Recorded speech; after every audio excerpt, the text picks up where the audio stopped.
In this episode, I'm going to say something that will almost definitely astonish you. Not because it is new or radical, but rather because it is one of those truths that no one likes to admit, and yet is so obviously a prominent feature of so many of our woes, our problems.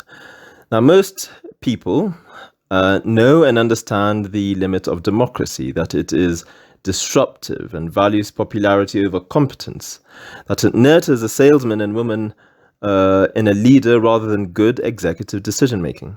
And above all, the whole system sits on the whims and passions of voters, who though know everything about justice and representation, because they feel their absence the most, nevertheless understand very little about good governance, and even if they did, are still so often swayed by the stronger persuasions and biased propaganda and sentimental speeches by their leaders. This is not new or radical. What is, though, is the argument that hitherto has been rather subdued in history, recent history I should say, but I will simply revive it, that the faults of democracies might be better mitigated if democracy was revised as constitutional monarchy. It is not a conceptual argument as such, it is empirical. I will use examples in history, and I take liberty in doing this as a philosopher. It is my job to question assumptions, not so much because it is merely a healthy exercise in rationality, but because it actually solves problems.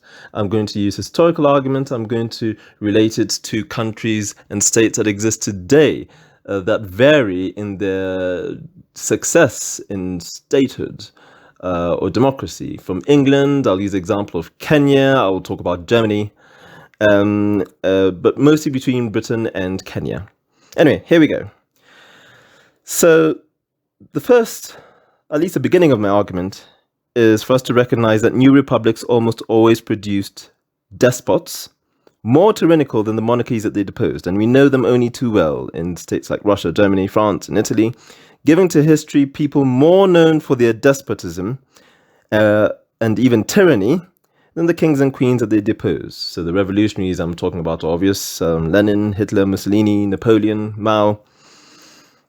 There are only two exceptions, Oliver Cromwell of England and George Washington of America. In fact, I should say that America was almost the only nation where short-term premierships or presidencies, in their case, did not result in civil conflict. But obviously, by the beginning of the 19th century, they were engulfed in a very terrible civil war. However, what history has shown is that democracies start rough, but after infancy has passed through childhood, they settle down. And I'm going to use one example of history where democracy, or at least democratic institutions, evolved very slowly, so slowly to the point that we almost don't know or can't determine when it became a democracy. And obviously the best known example I'm going to use is England. It's one that we can all relate to, I hope.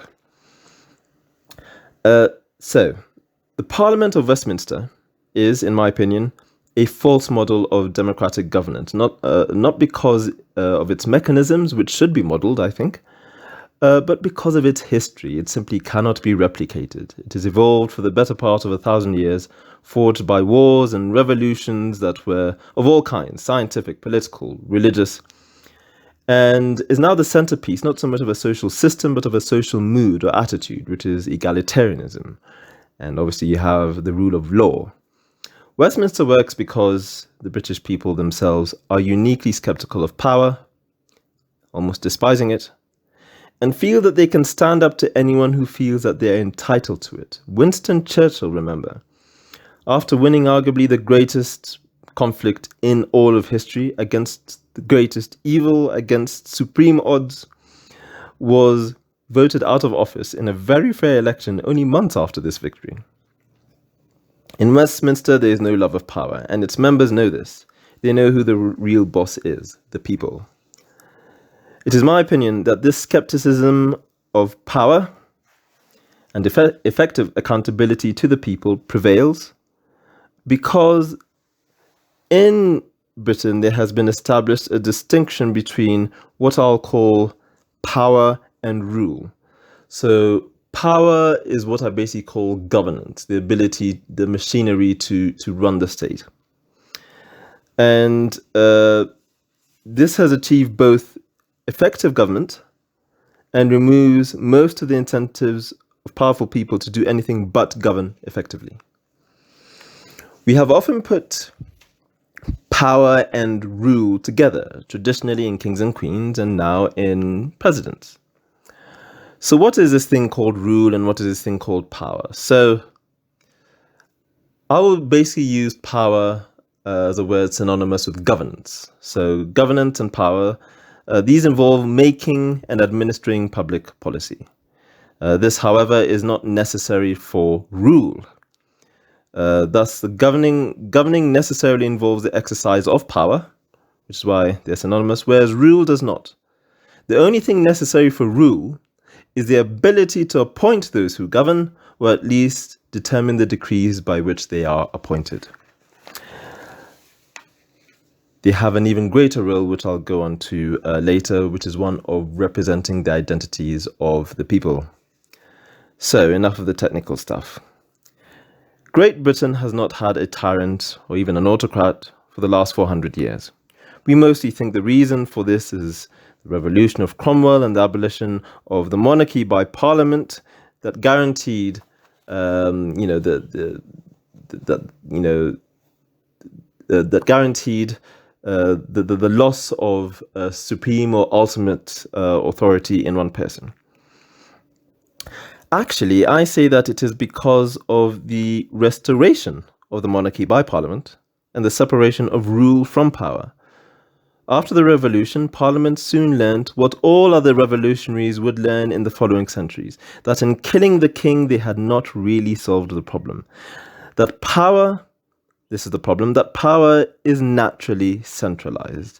It's almost as if, like water flows downstream, power just gravitates towards a few or even an individual. Power almost seems to be in an unnatural state when it is shared.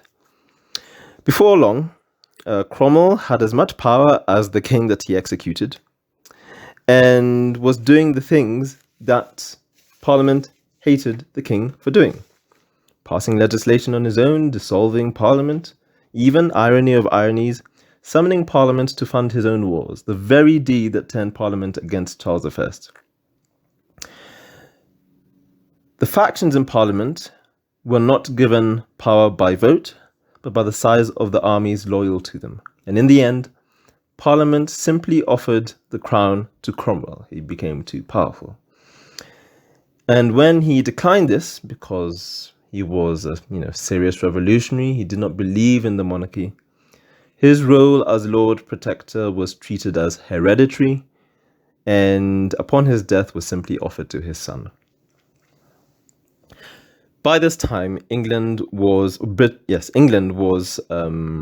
headed for another civil war, and a civil war was a conflict that they killed the king to avoid. Then Parliament did the unthinkable thing, and this is where Westminster earns its place in history. As the palace of both rule and power, they surrendered rule. They had it all, but they surrendered rule. They went to the son of the executed king, exiled in France at the time, and asked him to return and rule over them as Charles II. Obviously, this was on the condition that many of his father's powers would remain in Westminster, and so established what today we call a constitutional monarchy, or at least started the process. The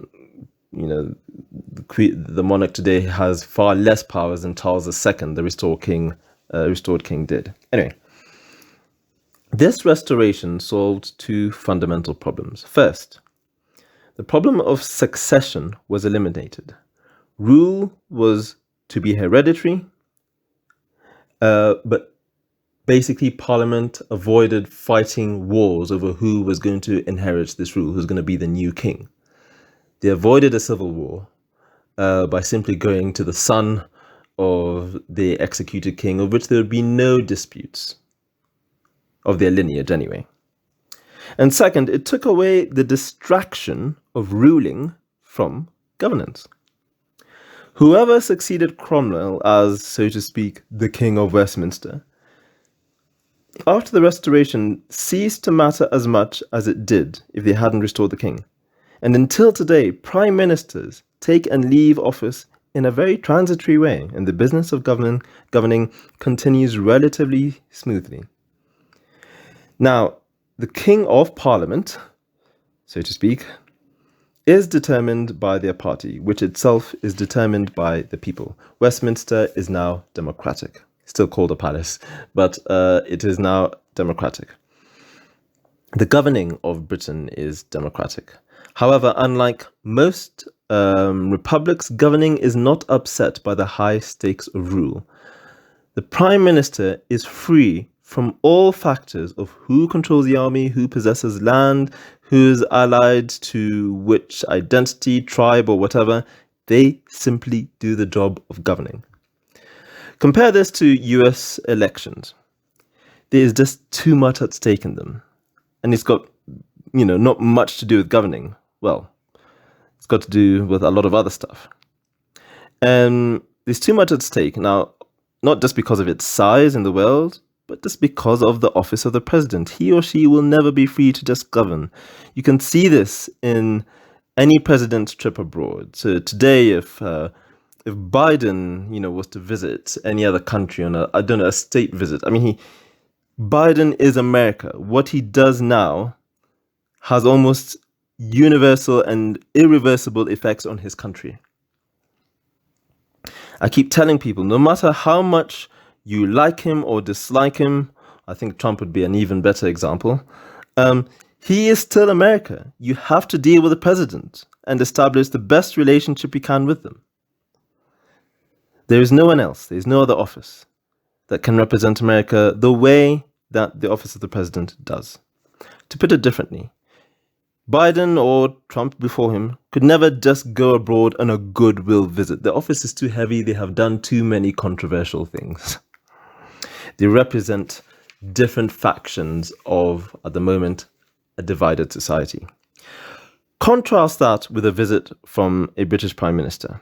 Such visits will be low-key, not just because of Britain's lower status in the world, but because he or she is just doing business. Prime ministers don't do goodwill visits as such. They don't carry that weight. Boris Johnson is not Britain. The Queen is. If a top member of the royal family visited another country, even at a time when the prime minister had done something very controversial, that person would still carry far more goodwill than anyone from Parliament. When it comes to elections, leaders in Westminster will not do to each other what leaders in parties in republics have to do. Usually, all they have to do is prove their ability to govern. The controversies are there, of course, we all know them, but they will not be entangled with the deeper, sharper controversies of identity and rule and representation. And this brings me on to the next part of the argument, and unappreciated achievement of Westminster's restoration of Charles II. The warring identities at the time were religious, which king or queen represented Protestant or Catholics, and later the different forms of Protestantism. And after the restoration, people stopped fighting over this. They just stopped. Much of this can be attributed to the paradoxical combination of the reduced power of the restored crown and the fact that it was restored, that it was there, that it existed, where the deeper identities were kind of equally represented by the crown. Look at the union of England and Scotland today. After centuries of endless war, in the person of James VI of Scotland, who became James I of Britain, was the hereditary monarchies of both England and Scotland. And in an instant, peace and union was established, and has been established ever since for the last 400 years. In an instant. It's not because he had great powers. Westminster had the great powers. It's because of his representation. He represented both. Now, we in Europe usually say that Americans are a bit too zealously attached to their parties. That's because the head of their parties and the office that they aim for, the president, are there to do much more than just govern. they are there to represent. For example, the so-called Bible Belt. For example, almost always vote Republican. Not so much. Sorry, I had a small interruption. So, like, if you take an example, the so-called Bible Belt, as an example, will almost always vote Republican. Republican, not because of their policies of governance. I mean, that's there, of course, because they need to be represented in the seat of rule as well. Whether policies of governance are beneficial to them or not, it is almost as if they need a piece of themselves in the White House for that sake alone. There is no office or institution for them to say, well, he or she represents me as a Southerner, Christian, whatever, so let's get on with the business of governing. That office does not exist. Look at newer republics in Africa. So take Kenya, for example. There is almost no measure or continuum of governance when it comes to disputes between parties. It is almost always tribal. You could have the greatest competencies of governance, be morally upright. It would matter far less than which tribe you belong to and your tribal allegiances. What many people in Kenya say to themselves in elections is, I need someone like me in power. That is the governing dictum. Why? Because the seat of power is also the seat of rule. It is a presidency. Representation and identity will therefore be heavily entwined with and often prevail over policies of governance. The flow of governance over time is slow, constantly frustrated by dispute over rule, makeshift tribal allegiances, a lot of tribal violence, the constant changing of the constitution, often to serve the interests of a few. For what? If you think that this attachment to identity is a small thing, when people say tribes, oh, come on, tribes, you can get over it. No. Sometimes it could be national. Sometimes nothing else matters. And look at another example, the Weimar Republic, 1919 to 1933. Remember, this is Germany after the First World War. The mighty German nation had just lost the First World War and was now at the mercy of the victors, the Allies. Fortunately for them, the victors were peace-loving, non-conquering, liberal countries who did not even occupy Germany after the victory, but were only interested in whether Germany would rearm. They wanted to prevent them from starting a Second World War, obviously, which failed, and that they would get better treatment in the world as democracies rather than as a monarchy. This was one of the stipulations, especially by Harold Wilson, the American president. So, Kaiser Wilhelm II abdicated, and Wilhelm was the embodiment of the German state, the personification of all their pride and strength, the object of their love and loyalty for which they fought so hard. He abdicated, and the Weimar Republic was established. However, like countries like Afghanistan today, it was always seen as an imposition of the Allies and never really commanded the loyalty and affection of the German people. Now, this was a determining factor in the decades to follow, as the German people would face social upheaval, economic depression, and the loss of an identity at a time when leadership and identity were needed to unite them and give them hope. Instead, they felt that a void existed in the life of its society. And it is not fully appreciated how this void, like most voids in leadership in times of crisis, created the necessary conditions for illiberal leadership at the time filled by the likes of Hitler and Rome. The German people needed a figure they could identify with, someone who could hold them together, their spirits together, who they would be attached to. Good governance just wasn't good enough. Furthermore, politics in the Weimar Republic after the war was rife with assassinations. So like Afghanistan and Iraq today, the installation of democracy only led to more instability. The lesson of the Weimar is a lesson of many of these unstable states today. Sometimes democracy just isn't good enough. There must be a stability of rule. And this does not simply remove power from land and military and to some extent legislation, as in the case of Britain. Rulers give people much needed stability of identity.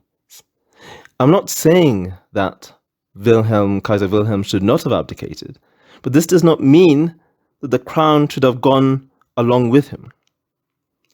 And that is why I finally understand Churchill's regard of the abolition of the German monarchy as a cardinal sin, and why Chancellor Browning was so keen to restore the Kaiser's, I think it was grandson, in the 1930s to prevent Hitler from becoming, the chief of the German state.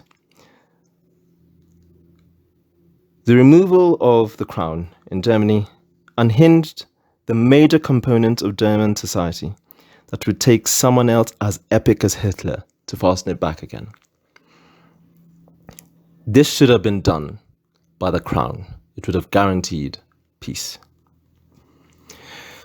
You may argue that the attempt at republicanism has worked a second time for Germany after the Second World War and has lasted successfully until now. So, hey, maybe democracy without the crown is better. My reply is simple and perhaps controversial. I think the fundamental reason for this is the prevailing sentiment of guilt, not so much a love of democracy. It is guilt that I think has restrained the passions of the German people. I don't think they will ever do anything evil again, far from it. But that does not mean there will not be a rise of there's a need for people to identify with a national ruler, which at the moment they don't. They just have a chancellor who's there to do the job of governing. One looks at Iraq and Afghanistan now and we see how naive the solutions of democracy and nothing else was. How do you topple a ruler like Saddam Hussein and leave the state without a replacement with the same magnitude and leave power up for grabs for warring factions? How do you replace the Taliban in Afghanistan with Western-style democracy? Society needs rulers they can innately accept. There are greater things than democracy that lead to peace and prosperity of a state. When I think of Kenya, for instance, and then I think of Britain, I see two societies with two remarkably different attitudes towards leaders. British society is largely egalitarian, a feature traceable to its Anglo-Saxon roots. Kenyan society is elitist, traceable to obviously its tribes. And Kenyans, no matter how democratic the institutions become, need leaders to identify with before they can ask questions of how good they are to govern. Leaders are there to represent them at the top. That is why elections flare up into violence and why policies of governance actually matter little. Because in that office of the president, there's simply too much at stake. There's both rule and governance or power. And that is why identity matters that much in elections, right? And I say, why not solve the problem of identity so that the country can focus on governance, certainly at elections? I recently wondered what would happen, and I'm merely conjecturing here, if some sort of soft monarchy was established that involved, I don't know, the marriage of, say, a Kikuyu and a Luo, or a Kalenjin with a Luo or something, what that would do to the political life of the country. It would isolate tribal disputes in power to disputes over rule, okay? Who's there to represent them at the top? Leaving those to govern, to do the governing without the weight of identity on them, okay? Disputes concerning rule would, are hitherto inflamed every election, every 5 years. But if there was a soft monarchy, this would, even if there's going to be a violence of, who's going to be the successor, king or queen, at least this would be postponed to disputes on accession every few decades. This would give the country a bit more of breathing space where good governing could actually take place without the upheavals of elections. But more importantly, those who are candidates for governance would just lose their incentive to do anything else but focus on policy and its administration. And if the body of government was democratic, like today's parliament, then that incentive to govern with justice and equity and accountability is all the greater. Transitions of power become less weighty because the head of government is simply not really there to do anything else but do the job of governing. And so many conditions that lead to the establishment of dictatorships, for dictators must survive as well, they just all these incentives become significantly abated. So I would like to end with a remark on Germany and the rise of the far right in Europe today. There is a hard principle that I'd like to introduce to you that in metaphysics, and that is that nothing is without a cause. We all seem rather bewildered at how nationalists and their aggressive and sometimes even discriminatory and even racist manifestations can find room to rise again in the liberal global 21st century, when history has been so recently scarred by its worst episodes because of nationalism. I say, of course it can rise again, easily in fact. Yet we, in our fear, constantly preach to ourselves that nationalism arises because, the lack of education, for example, as if Germans in the 1930s were not one of the most enlightened and educated people of their time.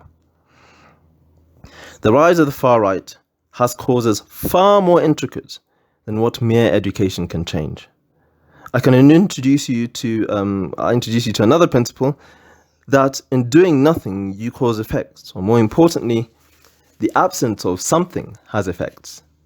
It is my view that in these relatively new European democracies, there is a notable absence of identity and belonging for large parts of the majority population, and that is being filled for the larger part by the far right, where previously these belongings or these identities, these gaps were filled by monarchies. We wonder how the German people were so ready to believe in someone like Hitler. I think they needed someone like Hitler, and they needed him to rule. This need was so desperate because they did not have a king, and it was so desperate that they did not care how despotic he was. Have you ever seen a people so desperate for a ruler like him? Yes, a people whose monarchy had just been abolished, and despite being a democracy through the 1920s, had no one to affirm their identity. And after losing the First World War, it was actually the worst time to abolish the democracy, in my opinion.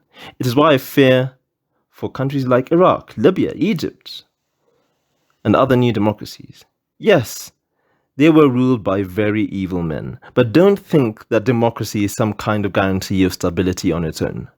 These men have left a void of rule, and this void still needs to be filled, or you can expect serious conflict in the near future. There is no reason why constitutional monarchies of the European model cannot offer a model of stability and good governance, where rulers have limited powers and those with power cannot rule. The most noticeable new democracies in Europe are Germany and Italy and Austria. And it is no surprise that these are the loci of the resurrected far right today. The guilt of the world wars is fading with time, as I think it must. And I still ask the question, what are these nationalists reacting to? And how, and what is the social condition that would see their messages take root?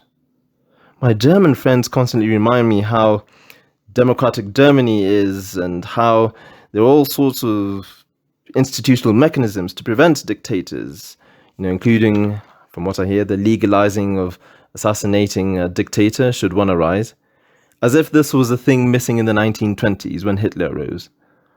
Or more recently in countries like Iraq and Libya. What are the conditions?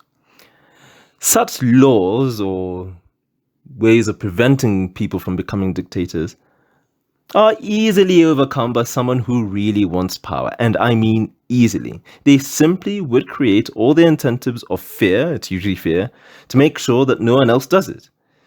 And it is what power hungry people usually do anyway, as they would be facing assassination attempts from more threatening competition, and would be doing a little bit of justified assassinating of their own. My fear is that Germany is starting to feel, even if a little gently, the need of a proud identity again. No matter how liberal and global and educated its society gets, strong identity is always the default, and national homogeneous identity, since Westphalia anyway, will dominate this definition of identity. Furthermore, the stronger the globalist agenda, the stronger the swing the other way. That is why Trump was always going to follow Obama, why Brexit was voted for barely 10 years after Britain's most Europhile ever leader in Tony Blair, and why I believe the far right, not to mention Russian nationalism, will continue to grow. People blame the Tories for Brexit or deride Trump. It is the people who voted for Brexit because they needed something. And the Tories were in tune to the shifts of these sentiments. And it is the American people who voted for Trump. And now look at what Trump has done and the extent to which people who support him, how far they're willing to go to make sure that they're represented by their man. There's just too much at stake in that office, and Republicans desperately need him to stay. There would, or at least to replace him, should I say, and there would be far less of this need if he was only there to govern. This need isn't there in a country like Britain. No matter what Boris does, there are some things that just aren't up for grabs for him in the next election. And if he loses, he will go. In fact, many, look at Theresa May. Prime ministers resign on their own accord. It is because of this constitution that Britain has never really been a nation of extremes. Moderation and evolution have seen it ride so many social, cultural, ideological changes over the last half a millennium.